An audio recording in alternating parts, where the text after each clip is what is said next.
This summer, serve up the cookout classics, Kraft mayo and dressing. Toss green salads with delicious ranch dressing or zesty Italian. Serve smooth, craveably creamy potato salads with mayo. We all know it's not a cookout without Kraft. If we knew more about our sleep, what would we do differently? Would we go to bed at a consistent time or take steps to reduce interruptions to our sleep? With Sleep Score, Apple Watch measures your bedtime consistency, interruptions, and sleep duration. Then, every morning it combines these factors into an easy-to-understand score from 1 to 100. So you'll know how to take the quality of your sleep from okay to very high. Know your sleep score with Apple Watch. iPhone 11 or later required. This episode is brought to you by State Farm. Listening to this podcast instead of doom scrolling? Smart move. Another smart move? Getting help from one of State Farm's 19,000 local agents when you choose to bundle home and auto. Bundling, just another way to save with the Personal Price Plan. Prices are based on rating plans that vary by state. Coverage options are selected by the customer. Availability, amount of discounts and savings, and eligibility vary by state.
What's happening, everyone? Welcome back. It's Jay Scott. It's the Hook Rocks, the Ultimate Rock Community Podcast.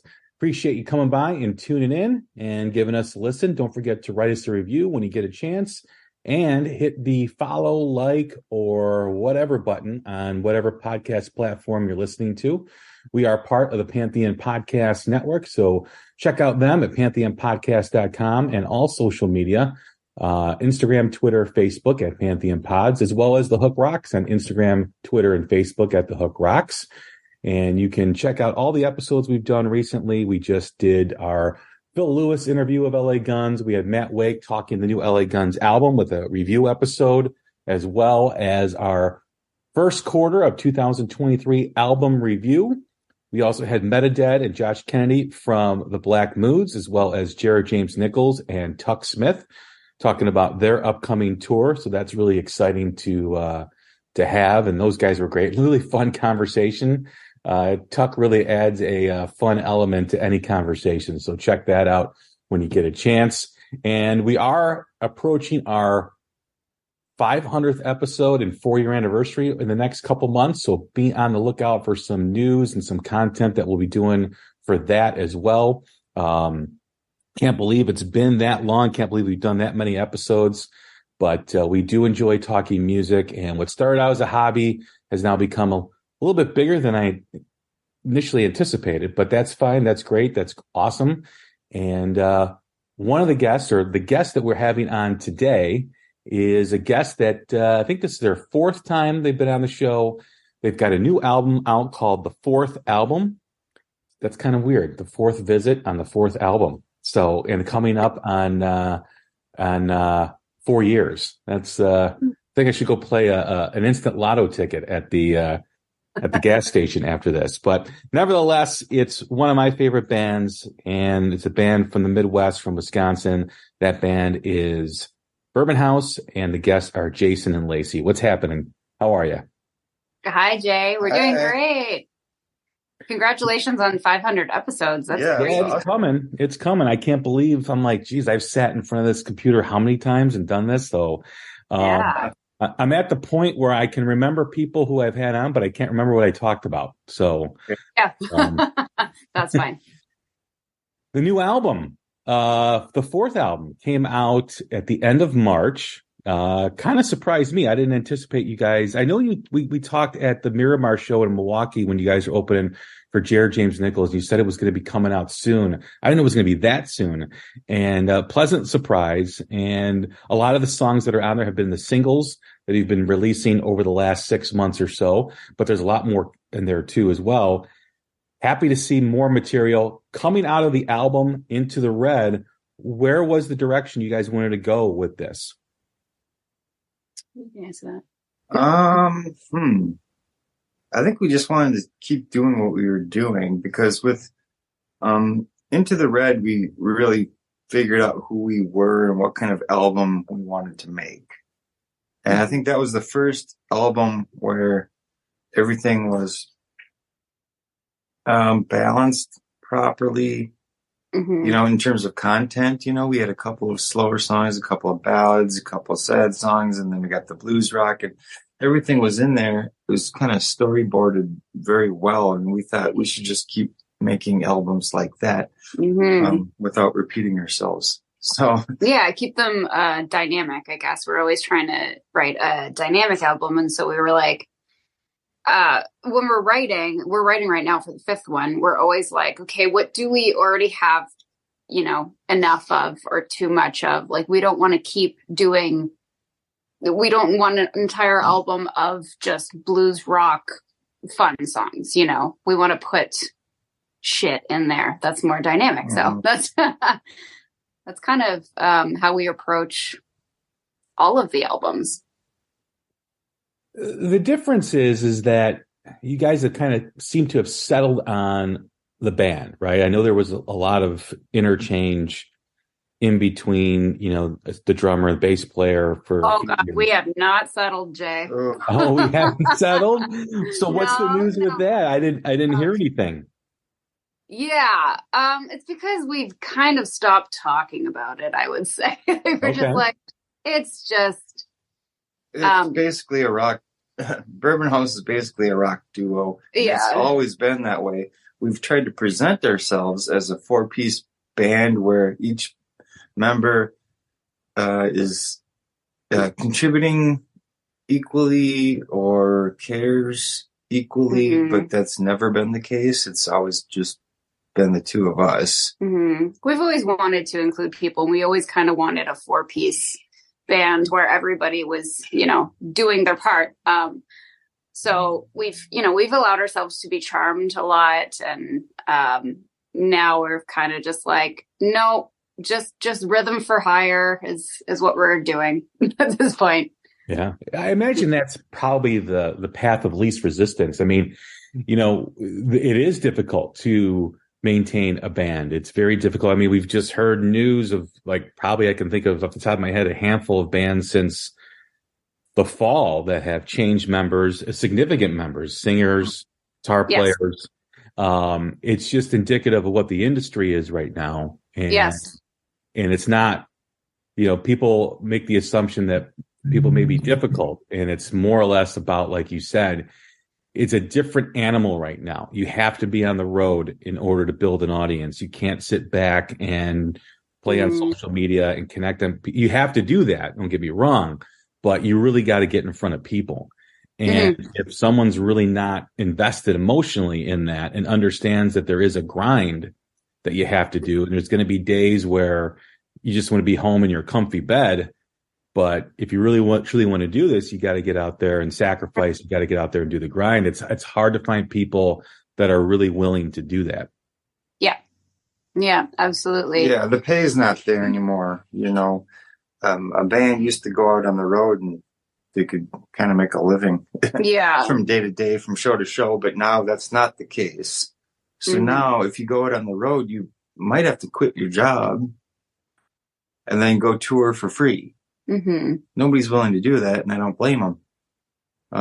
So we try to play those shows that get us the most while doing the least, such as playing a large show or a festival where, you know, you go play 1 or 2 shows, but you're playing in front of over 1,000 people each time.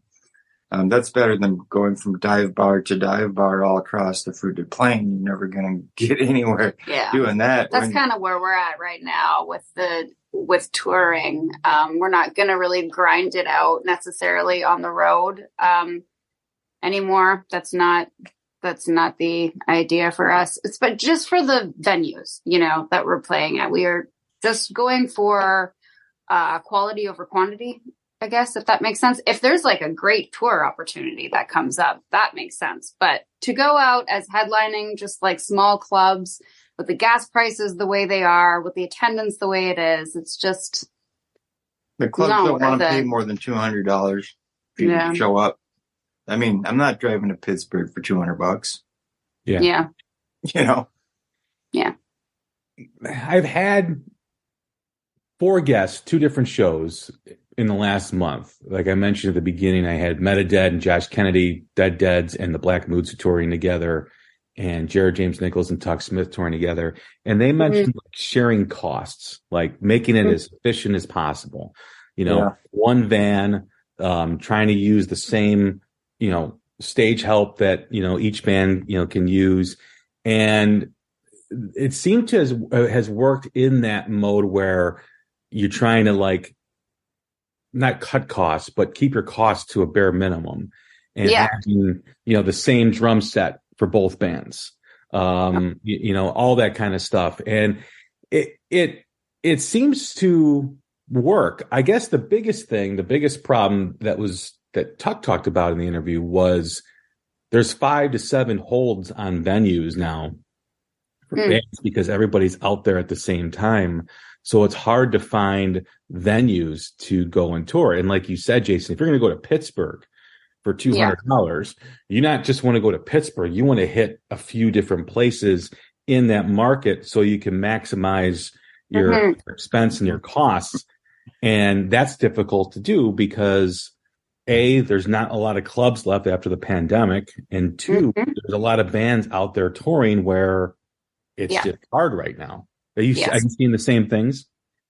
Yeah. Yes. Yeah, absolutely. I mean, we don't book we have an agent who does that, but a lot of his venues have either closed, you know, like you said, or they're like scaling back on music, or they're booked out. They're crazy booked out because so many independent bands are touring, and I don't really know why. They're doing it for free. They're doing it because they enjoy it. So they're doing it for show. There's no money in that, you know. I don't know. That's why we don't really do it very much. We'll play like a rock fest show if there's going to be thousands of people there. We'll do that for free. Like it's not really, it's not about money necessarily on the road. But if we're playing in front of people, that's what you want to do. So there's no point in playing these little dive bars that don't have a crowd. Yeah, it's very, very, very hard to make money playing shows or touring, I should say. I mean, it's one thing if you're within driving distance of your home, but if you're touring, very hard to make money. You need to be getting $1,000 a show, and most bars only want to pay about $200, which means you need to sell $800 in shirts every night. How are you going to do that when there's only 4 people there? 2 of them are bartenders. Yeah. You know what I mean? And that's how most shows are going to be. Unless you reach a certain level, you might be able to sell 20, 30 tickets. You're still not going to do $1,000 a show. Not as an independent band. That's what we're talking about. I don't know. It's harder. Oh, absolutely. Absolutely. I mean, and I don't think, especially on the difficult to book shows front, it's not going to be like that forever. I just think everybody's out touring because of the pandemic, stunted everything and delayed a lot of things. So now you have like this swell of music coming out, and everybody, you know, we all know now that the tour the album supports the tour, basically. That's the new phrase in music, whereas the tour supported the album back then. So now you have all these albums coming out, you have all these bands playing, that it's just crazy about how much live music is coming out, how much music is being put out by bands. But you look at like the Chicago area, and even in Wisconsin, I don't think there's ever been a difficulty of clubs closing in the Midwest, and certainly in this area. But when you get to other markets where there's one or two clubs, it's difficult to maintain a business that way. Yeah, absolutely. So the new album, let's get back to that. The fourth album has come out in March, and outside of Into the Red, you kind of were finding your sound and looking for diversity in your music. As far as the story for this album goes, what is it? What's the difference in here? Like I said, we kind of touched on a little bit with Into the Red, but when you're creating this music for this album and you're still developing your sound and coming up with songs and writing songs, what direction, how did you decide on what direction to go to? Well, I think we're always going for a vibe with our songs. So we wanted to go in the same direction. Like, I think that we really know that people are resonating with our blues rock sound more than anything. So we're like, that's us. And then we just try to, decide on the kind of songs we wanted on the album. Like, the direction was just vibe forward. That's how I would explain it. I don't know if you. Yeah. I think a lot of people are still loving the 70s music and even 80s music, which was almost a reflection of it. And so instead of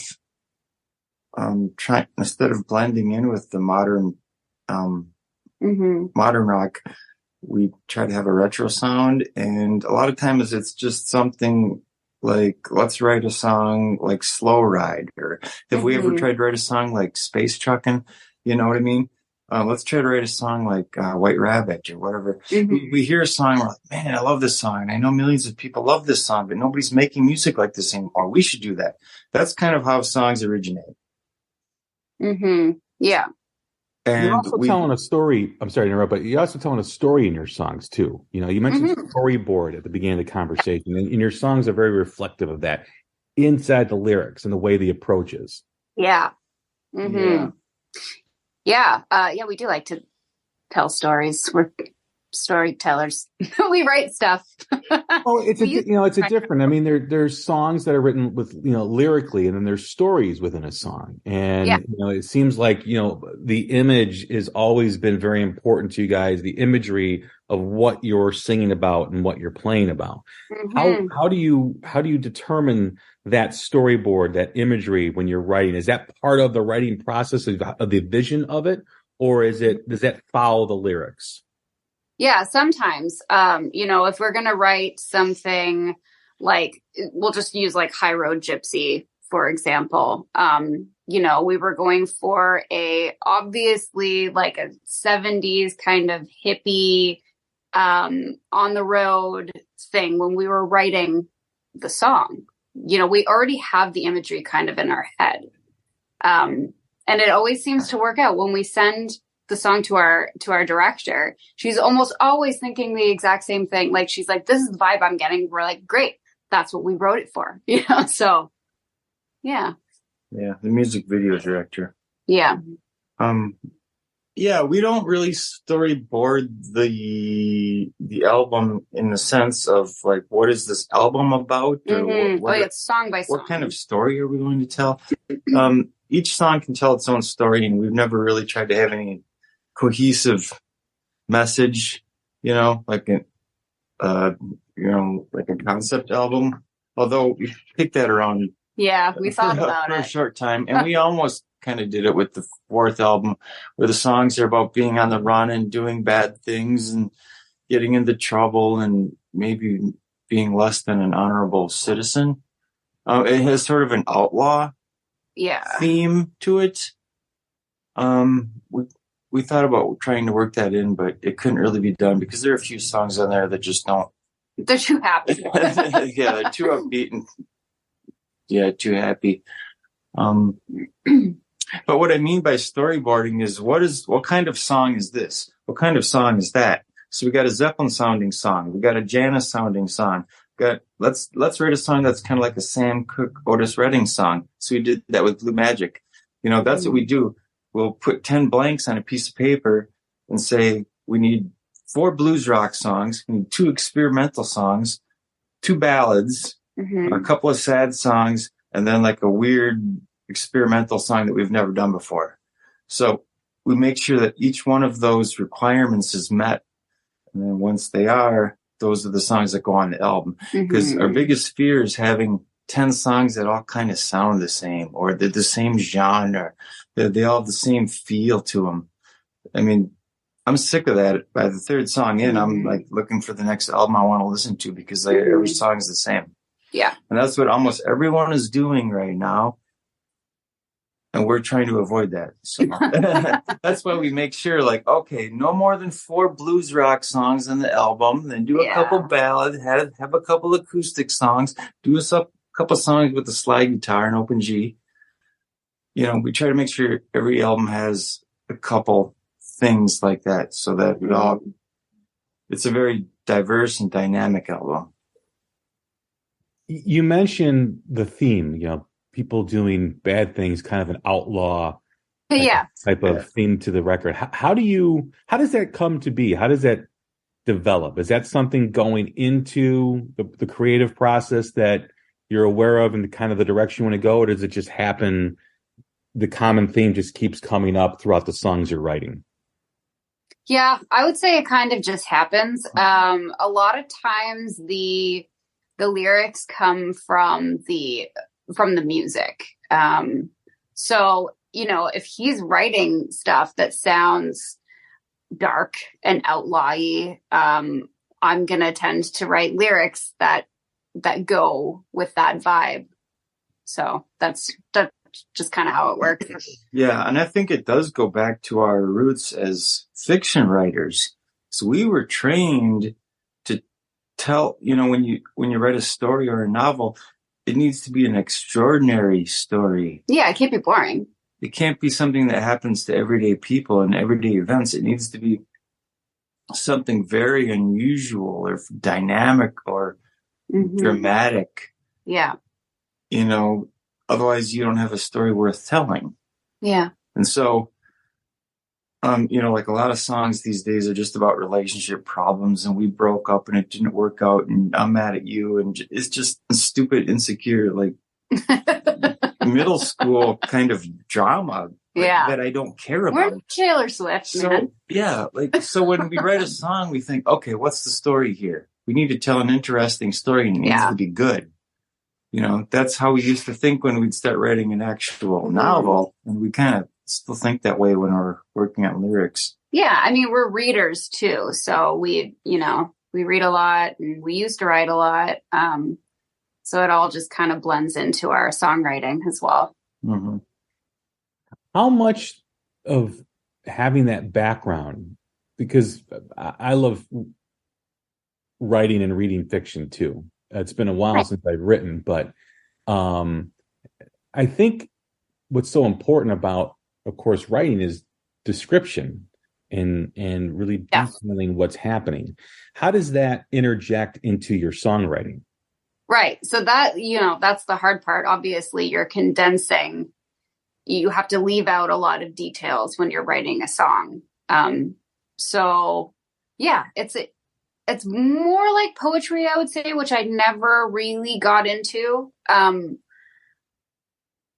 But like Edgar Allan Poe kind of poetry, like that kind of, like it's not just words that you have to like kind of figure out what the hell they mean. It's poetry that actually tells a story, but it's just a condensed novel. It's not easy. I would say it's not easy, but completely different animal, I guess, in that way.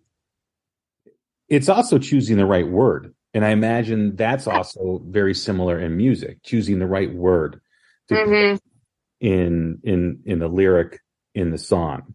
Yeah. And that can be challenging too, because you could sit and go over and over what's the right word to put here, or maybe it comes out naturally, but sometimes there's got to be that correct word placement. Yeah, correct word placement. And what's interesting about that is it also needs to it has to be sonically pleasing as well. So the word can't be something that doesn't sound good sung. So yeah. I mean, because you think about books that you've written, you think about a passage in a book that was important to the story and how it's described. I mean, I've to just use someone that a lot of people know, like Stephen King. Stephen King is extremely descriptive in his book, as most authors are. And he's gotten to this point where you can almost smell what is happening by reading what's on a page. And, when you're writing songs too, like you said, it's condensed. It's not, you don't have the ability to write 1,400 pages for a story, or spend three pages writing a specific, scene, or describe what color, how the weather is that day. It's very difficult to do. So as you got into that process, what are some of the things that you do to try to condense or try to pinpoint or bullet point the important things in a story you're trying to tell in a song? I don't know. Because a lot of times I'll come up with a melody first. I guess I don't really know. Well, you just got to get to the point more quicker. Yeah. Like you gotta just get there faster. Focus on great phrases instead of a great paragraph. Right. Start with a great title and build everything else around that, because in lyrics, you just need great phrases. It doesn't even need to be grammatically correct. Exactly. And you don't need a lot of description. The listener will fill that in on their own.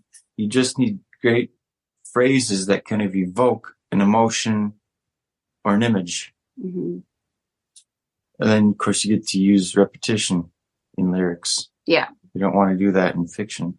But, so there's a few differences that you can make, but it's kind of hard to describe though. The way I write lyrics is that sometimes it just flows right out. For the album we're working on right now, on our way down to the studio, I had written the lyrics to, I think, 3 of the 5 songs that we wrote. So it's, I don't know. Sometimes it just needs to happen at a certain time for me. I guess I don't know how to describe it. It's very last minute. And from the biographies I've read, from singers and other musicians, they kind of work the same way. They kind of a lot of guitar parts get written right at the end, right before they're recorded, or even in the studio. And a lot of the lyrics usually are the last part written on rock songs. And they often aren't really filled in until the day they're recorded. So, that's your deadline. And so that's why you got to book studio time before you write the song. Yeah. Otherwise you'll never record anything. I'm a huge procrastinator, so being in this band has been great for me though, actually, because we're, as you can tell, we're always writing, we're always recording. We always want to have stuff to put out into the world. But growing up and in high school and all of that, I was always up until 4:00 in the morning finishing my essay, day of. So that's kind of how I work. I work better under pressure. That's probably what it is. I recently had Scott Stevens on. Scott Stevens is a songwriter and producer. He's written songs with Dorothy and Hailstorm and Aaron Jones. And we got to the conversation about songwriting, about how when he was developing his songwriting craft, how he would study the Beatles, and not just how they sang, what they wrote about lyrically, but how they, how they merged the note with the approach of the singing, and how they, with the lyrics and all that stuff that went into how it was layered underneath the lyrics and the songs and the hooks and all that stuff. And we got in this interesting conversation, and we talked about melody versus lyrics. Mm-hmm. What's more important for you? Like, what do you look for more, the melody or the lyric? I would say the lyric. I think melody is important. I try to not have boring melodies. But if you're saying something stupid, it doesn't matter how good you're singing it. I feel like if you're saying something dumb, it's just going to sound dumb to me, and I'm not going to like it. Yeah, that's a very interesting point too, because, using the Beatles as an example, John Lennon didn't focus so much on melody. Mm-hmm. He was trying to get the right turns of phrases and the right words, and, and Paul was all about the melody, and then he would try to find the best lyrics to fit into the melody later on. But both are important. Yeah, clearly. If the lyrics are dumb, I don't really care how you're singing it. Mm-hmm. But on the other hand, I hear a lot of songs that could have used some melody. Yeah. Yeah. It's something that definitely needs to be paid attention to. Are you singing the same note over and over? Can the melody move up and down? Yes, it always can. Yeah. Does it have to? No. Should it? Sometimes, like on the title track for Sgt. Pepper's Lonely Hearts Club Band, they're singing the same note over and over while the chords are changing. So that's kind of weird, right? And then there's other songs where the melody's all over the place, and sometimes it's even chromatic, so you can tell they spent a lot of time on it. Yeah. Going back to your influences, we talked about And we're live on match day as Doug reaches for a buffalo wing. He's got it! Oh, and he's gone for a can of Pepsi too! What a finish! There's no doubt about it. It just tastes better. Match days deserve Pepsi. Google is offering free AI training and tools to U.S. small businesses so they can innovate in ways both big and small. Built by Google experts, the Google AI Professional Certificate equips small businesses with practical AI skills. Through hands-on projects, they can start using AI to get more done and unlock new opportunities for their business. This is a new era of American innovation. Find out more at grow.google/business. This summer, Prime Video takes you back before Legally Blonde, before law school, and into the world of Elle Woods in high school. Set in 1995, this Gemini vegetarian knows exactly who she is until her family moves from Bel Air to Seattle. Packed with iconic fashion, 90s nostalgia, and a throwback soundtrack, Elle proves one thing. Law school was hard. High school was harder. From the world of Legally Blonde, watch Elle, a new original series only on Prime Video. Watch now. Blues-based rock and the influence that you have. I never thought to ask this question, but because the conversation presented itself, is there an influence in your music by what you read in terms of subject matter, in terms of the approach of describing something? Is there a merge of influences between reading something and listening to something for you guys? Yeah, I would say so. And that's a really good question to ask. It's something we've never been asked before. I've always been into, darker kind of stuff when it comes to what I read, and even what I had written when I was writing novels. So that's where, the darker lyrics come from. But I also like, adventure, and stuff like that. So that's where you'd get like High Road Gypsy and all the like funner stuff. He's super into Westerns. So that would be where we get that kind of outlaw-y kind of thing going on. Yeah. I mean, I like Westerns, but I also read fantasy, science fiction, historical, horror. Yeah. Every genre imaginable. I've read thousands of books. So, I think it plays in. Absolutely. I grew up reading Stephen King and Dean Koontz and V.C. Andrews and Edgar Allan Poe. And then when I was a little bit older, when I got into high school, I started reading all the classics because I wanted to get to college and I wanted to know all those books, So I did. I got to college and I was like, I already read Of Mice and Men and Grapes of Wrath and Charles Dickens, so college was a breeze. And then since then, I just read anything and everything. But what it comes down to is you got to tell a story worth telling. It's one of the first things you learn when you start taking writing classes in college is this even an interesting enough story to tell? Or are you just talking about events? It needs to be something extraordinary, something that makes the audience go, wow, I can't believe that actually happened.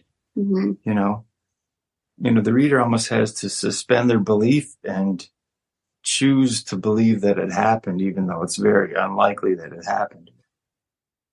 And the audience is always willing to do that. So when you look at how eccentric the characters are in Charles Dickens and the events, like these characters couldn't have existed. These events couldn't have happened. But the way he tells it, it's so interesting, you can't stop reading. And Stephen King's even more so in that regard. There's no way any of that stuff could happen. But you still want to find out what happens next. I would say for songs, though, it's not, it's not as much about creating unbelievable or, otherworldly kind of stuff, because we also want our songs to be relatable. So there's definitely songs about relationships, and stuff in there. We just try not to make it cliche. Like we try not to do it in a cliche kind of way. Is what you're listening to indicative to what you write, but is it also what you're reading at that time indicative to what you're writing in terms of music, in terms of the mood, in terms of the approach? Could be. Right now I'm reading Power in the Blood by Greg Matthews. It's one of my favorite books. This is my second time through it. And it's kind of a Western adventure-y book, and it's kind of dark. And I feel like the songs that we were just writing songs last night, they have a feel. They definitely have a feel going on with that. So I would say so. And, we're always listening to new stuff, but we're always going back to our favorites, our Led Zeppelin and Deep Purple. And, we always kind of go back to that, but we are listening to some new people as well. So it all kind of blends in together. Sorry, go ahead. I was just going to say, like, a lot of times we listen to something and decide that's not what we want to do. Yeah, that happens too. That's more likely to happen. I spend all day browsing through Spotify, listening to new stuff that's come out and exploring new genres and checking out new artists that I haven't heard before. And some of it I like and some of it I don't.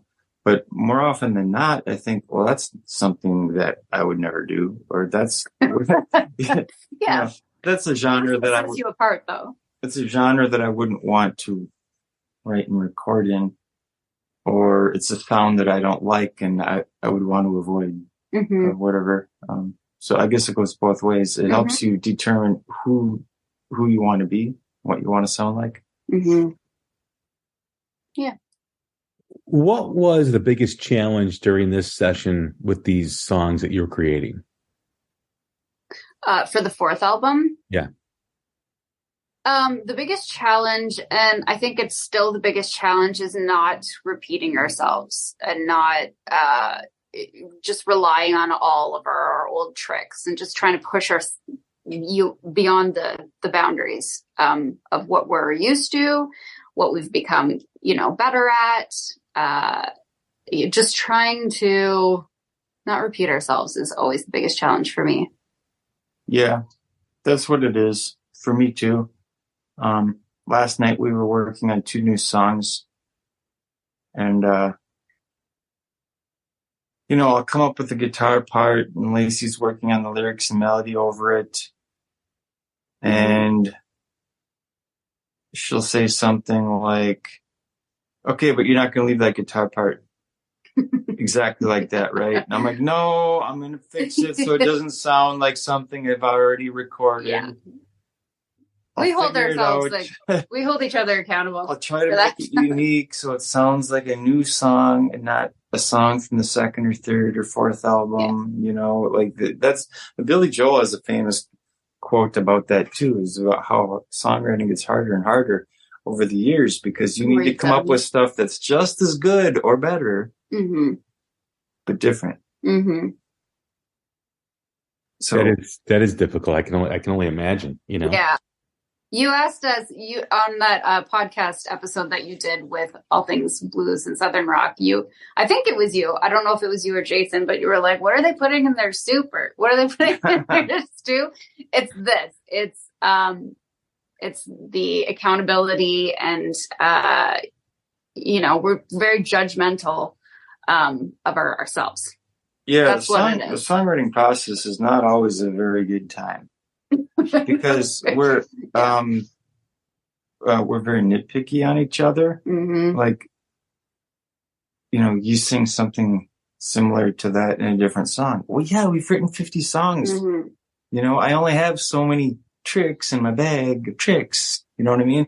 But I know he doesn't, so I can, make sure to try to pull it out of him. And same. We both do it. I come up with a riff and I might think it's cool or good enough, but it's like it's not good enough because it's too similar to something I've done. So, for now we'll leave it, but before we record it, it needs to be better. Sometimes that happens in the studio too. Sometimes we're like, that still didn't change enough and it'll just become completely different in the studio. Yeah. Like last night or the night before I had a riff that I was using. And Lacey's like, "Oh, that reminds me of something." I'm like, "Yes, it's just like that riff in Unavailable." Yeah. See, this is what I'm playing in Unavailable. This is what I'm playing here. It's in a different key. It's basically the same thing. Yeah. Like, it's frustrating. But it helps us write better songs. Sure. I've talked to artists who, on an album that they're dreaming of, right? There's always that dream process of what the album is going to be, what you're creating, what the songs are going to be, that want to go with a vibe on each different album. Like, they want to do a Black Crowes vibe. They want to do a CCR vibe. They want to do, whatever it is. They kind of try to follow that vibe throughout the songs. And sometimes it stays that way. Sometimes it is what they want, but sometimes it kind of veers off and goes in a completely different direction just by the organic nature of creating. Is that something you guys experience? Yes, absolutely. Although we're not doing it album by album, it's more song by song. But yeah, a lot of times we're going for a certain vibe and it comes out like we get close, but it also comes out completely different than we thought it was going to. I think that's a good thing. Yeah. Like right now, the song we're working on is inspired by the theme for The Good, the Bad, and the Ugly.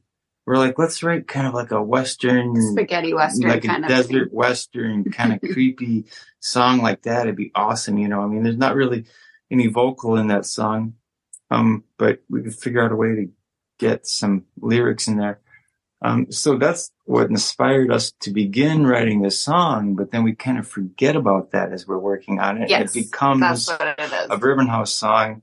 And then at the end, we're like, oh, well, this is kind of far from what we had in mind, but that's okay because it's cool and it's unique. Yeah. And then we can also try again, to get closer another time. Like, who knows? There's been 3 or 4 attempts at trying to write a song like Since I've Been Loving You. Yeah. And it always kind of goes off and becomes what it wants to become. Like Stephen King talks about how the book has a mind of its own. Yeah. And it's going to grow into whatever it's meant to grow into, regardless of what you do to it. Like, you might want to write a certain story about a certain thing, but as you write, it just kind of does what it wants to do. And you're kind of guiding the ship a little bit to make sure it doesn't get too crazy. But it has a life force. And songs do that as well.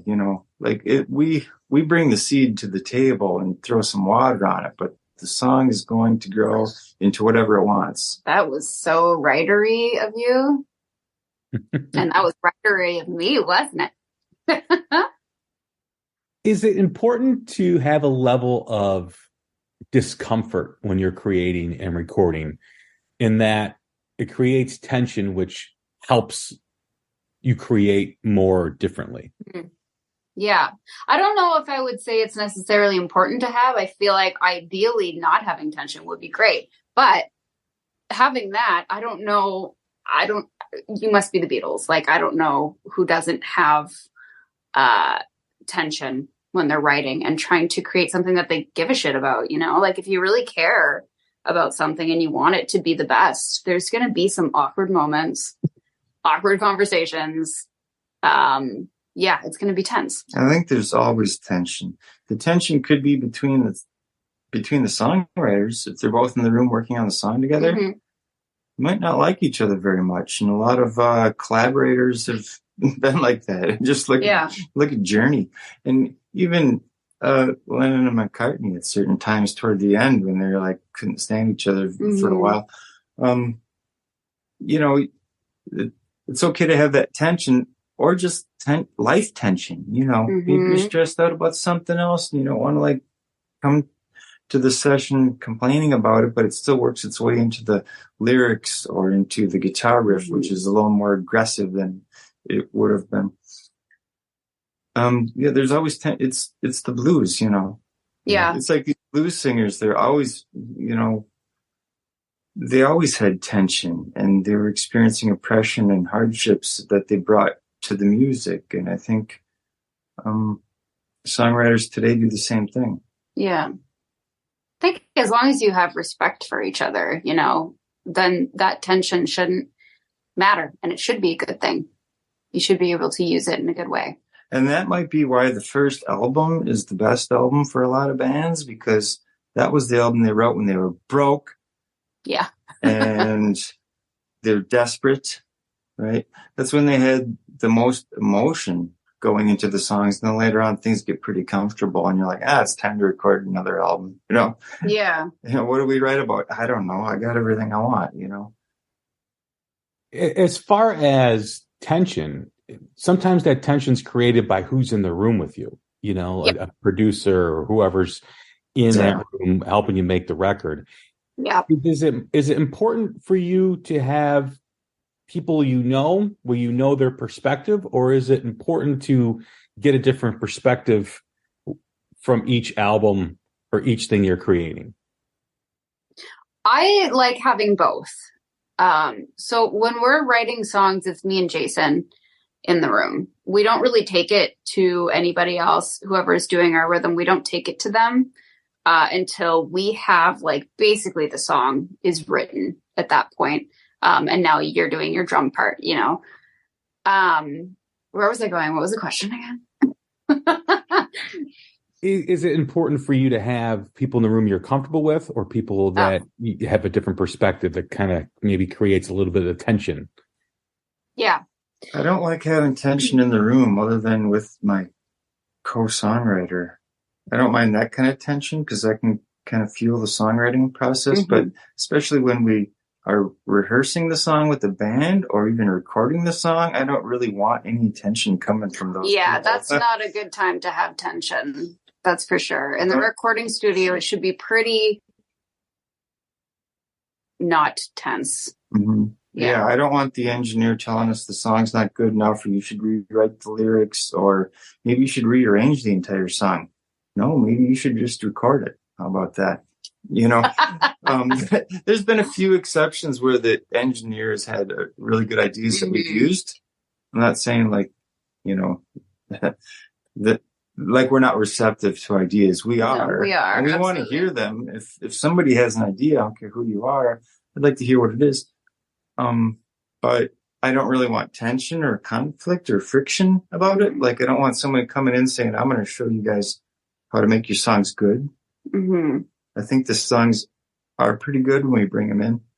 So yeah, we're open to suggestions, but at this point, now that we're on the 5th album, you know, we've kind of really decided how to produce ourselves. Like, I think we know what we want. We know what our audience wants at this point, you know, based on feedback. And yeah, now we're settled. I think we're settled now. This is who we are. That's just how it is. If it had happened earlier, you know, in our career, if a producer had come along or a manager or even other band members who were like, you know, super involved, we'd probably be a very different band than we are now. Yeah, at this point, we want it to be as painless as possible. Yeah. You know, I'm willing to accept a little bit of pain in the songwriting process. I think that's unavoidable and sometimes a good thing. But beyond that, I want things to be pretty painless. Mm-hmm. So I try to avoid the tension and the conflict and the friction. Yeah. As we close, what song defines the fourth album for Bourbon House? You're going to choose one? That's a hard one. It might be Love's a Killer. No, I think you just like that riff the best. Oh, yeah, it's great. I think Resonate, because it's all about, you know, that song in general, kind of describes the album. Like we're all about writing songs that resonate with people, either lyrically or emotionally. I think that would be the song that I would choose. Yeah, I guess I can go along with that. That is a song that was inspired to be a Black Rose kind of song. Mm-hmm. It's an open G. We wanted to use all those open G chord voicings. Yeah. So and it's also referencing, you know, all the bands that inspire us and the time that inspires our music. So I think that would be a good choice. What's next for you guys as we move forward into 2023 and the new album's out? What are the plans for the rest of the year? Well, we are back in the studio for album number 5. And we will be releasing some singles, you know, throughout the year. We have some festival slots coming up. We're at Rockfest. We're at Monster Hall Music Fest. We're at Route 66 Fest. I'm definitely forgetting some other stuff. We're in Madison at Bratfest is actually our next one. When is Bratfest? That sounds interesting. It's the world's biggest Bratfest too. Mm-hmm. It is Memorial Day weekend. Okay. All right. Yeah. We are on the 27th is the day that we are playing, which I believe is Saturday. Okay. Mm-hmm. Yeah. So we have some fun things going on and, you know, more to come. Awesome. More music videos, all of that stuff. We'll be around. Well, thanks for doing this. Thanks for the conversation. I really do appreciate it. And the album is great. I listened to it once and I have to listen to it again. It was really good, but so busy. It was like, I need to put this more, you know, but no, it's a really good album. I suggest anyone listening to go out and stream it, buy it, go to bourbonhouse.com and order the physical copy. I know you got some autographed copies that you're running low on. So order that, order t-shirts, order whatever. Yeah. Thank you. Check out the Etsy store. Yeah, the Etsy store is where you can get sell our signed copies. Signed copies. Okay. Sold out the first shipment in less than a week, but we got more coming. Yeah. Well, Jason, Lacey, thank you again. Appreciate it. I'm Jay Scott. This is the Hook Rocks, the Ultimate Rock Community Podcast. Thanks for tuning in. Thanks for listening. Take care of each other. Stay safe. And we will talk soon. Thank you. Hey man, what you still doing here? I said, hey man, are you just looking for a beer?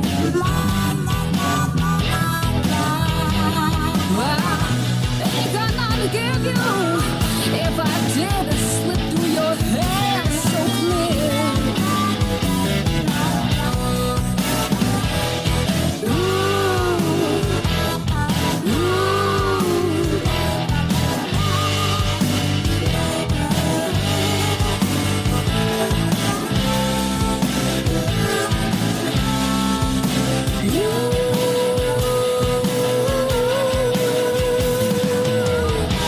Old woman, oh, old woman, sitting there on your chair.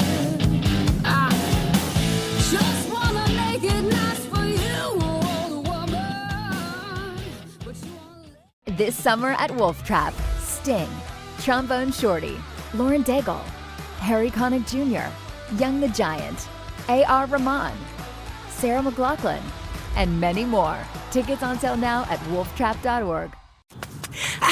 Ouch. This knee is killing me, but I can't stop training. The marathon is in 2 weeks. Let's get on ZocDoc and find a doctor to take a look at that for you. Okay. Here's a review. Dr. Craddock really takes his time. No, I don't have time. What about Dr. Charles? His patients say he can help find a quick fix, and he's in network. Great, now we're talking. Book it. Booked. 1 mile down, 19 to go. Bring it on.